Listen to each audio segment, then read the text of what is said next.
First, you'll need a multimeter set to the ohm setting. Fuel tank senders work by measuring resistance to ground. As the fuel level in the tank changes, the float moves up and down to change the resistance value sent to the gauge. In this video, we are going to use a 0 to 90 ohm sending unit and gauge. There are many different ohm ratings in OEM and aftermarket fuel gauges. Check the service manual for the parts you are testing to get the proper ohm rating for your application.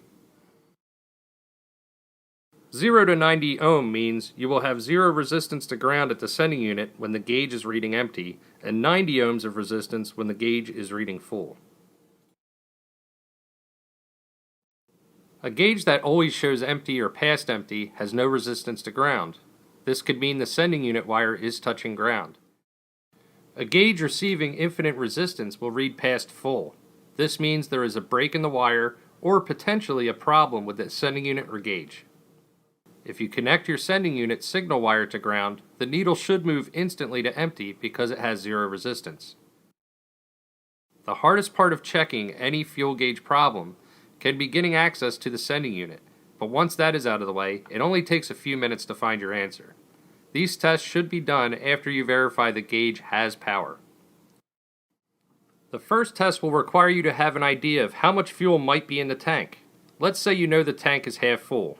Remove the sender wire from the gauge and check it for ohms using your multimeter. On a 0 to 90 ohm sending unit, the reading with your meter should read around 45 ohms. Use your best judgment to determine if the ohm reading is within an acceptable range based on your estimate of fuel in the tank. For a gauge that always reads empty, a good check is to disconnect the sending unit wire from the back of the gauge.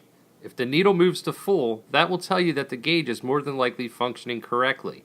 The empty reading can be caused by a short to ground in the sending unit wire or a faulty sending unit. A gauge that is always full can also be tested at the sending unit. Remove the sender wire and ground it to the chassis. The gauge should move instantly to empty.